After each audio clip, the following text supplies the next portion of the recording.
اعوذ باللہ من الشیطان الرجیم بسم اللہ الرحمن الرحیم ان الذین آمنوا وعملوا الصالحات وقاموا الصلاة وآتوا الزکاة لهم اجرهم عند ربهم ولا خوف علیہم ولا هم يحزنون۔ سورۃ البقرہ آیت نمبر 277۔ ان الذین آمنوا، بے شک وہ لوگ جو ایمان لائے، یعنی اللہ رب العزت کے تمام احکامات کو مانا، جن چیزوں کو اللہ نے حلال کیا ہے ان کو حلال سمجھا، جن چیزوں کو اللہ نے حرام کیا ان کو حرام سمجھا، وعملوا الصالحات واقاموا الصلاة وآتوا الزکاة، نیک عمل کیے، نماز قائم کی، زکوٰۃ ادا کی، لہم اجرہم عند ربہم، وہ اپنے رب کے ہاں اجر کے مستحق ہوں گے، ولا خوف علیہم ولا هم یحزنون، اور نہ انہیں کوئی خوف ہوگا نہ وہ غمگین ہوں گے۔ اللہ تعالیٰ نے سود خوروں کے بالمقابل ایمان والوں کے اوصاف اور ان کے حالات بھی بیان فرما دیے، جس سے نافرمانوں کو تنبیہ بھی ہو جاتی ہے اور نصیحت بھی ہو جاتی ہے کہ وہ سود خوری چھوڑ کر ایمان اور عمل صالح اپنانے کی کوشش کریں۔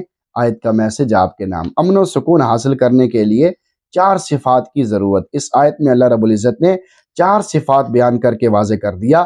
جو لوگ اپنے اندر یہ صفات پیدا کر لیں گے تو انہیں دنیا اور آخرت میں حقیقی امن و سکون حاصل ہو جائے گا۔ نمبر 1، ایمان کو بنانا، بار بار ایمان کی فکر کرنا کہ میرا ایمان کہیں خراب نہ ہو جائے، میرا ایمان کہیں کمزور نہ ہو جائے، میرے ایمان میں کہیں کمی نہ آ جائے۔ صحابہ کرام رضی اللہ عنہم اجمعین ایمان کی حفاظت کیا کرتے تھے۔ نبی علیہ السلام نے بھی فرمایا جددو ایمانکم، اپنے ایمان کو تازہ کرتے رہا کرو، یعنی کلمہ پڑھتے رہا کرو، کلمے کے مفہوم کو بولتے رہا کرو، اللہ سے ہونے کو بولو، اللہ کی ذات کو بولو، اللہ کی صفات کو بولو، اللہ کے بارے میں سوچتے رہو، قرآن پڑھتے رہو، یعنی ایمان کی فکر کرتے رہو۔ سب سے پہلی چیز کیا ہے؟ سب سے پہلی صفت کیا ہے؟ کہ اپنے ایمان کی فکر کرتے رہو۔ نمبر 2، عمل صالح، نیک کام کرتے رہو، نماز پڑھتے رہو، قرآن پڑھتے رہو، ذکر کرتے رہو، اہتمام سے نماز پڑھو، اہتمام سے ذکر کرو، اہتمام سے قرآن پڑھو، روزانہ کوئی نہ کوئی حدیث پڑھو، نماز کو قائم کرو، نماز کو قائم کرنے کو بھی الگ سے ذکر کر دیا۔ نمبر 3۔ نمبر 4، زکوٰۃ ادا کرو، بھئی اپنے مال کی لازمی زکوٰۃ ادا کریں، حساب لگائیں اور زکوٰۃ ادا کریں۔ زکوٰۃ نہیں ادا کریں گے تو طرح طرح کی پریشانیوں میں مبتلا ہو جائیں گے۔ تو یہ 4 صفات اگر اپنے اندر پیدا کر لیں گے تو آپ کو پرسکون زندگی حاصل ہو جائے گی۔ تو ان صفات کو اپنے اندر پیدا کرنے کی کوشش کریں اور پرسکون زندگی حاصل کریں۔ ہم سب کو پرسکون زندگی چاہیے۔ جو آدمی غلط کام بھی کرتا ہے، فراڈ کرتا ہے، دھوکہ دیتا ہے، اس کا مقصد بھی یہ ہوتا ہے کہ مجھے پرسکون زندگی مل جائے۔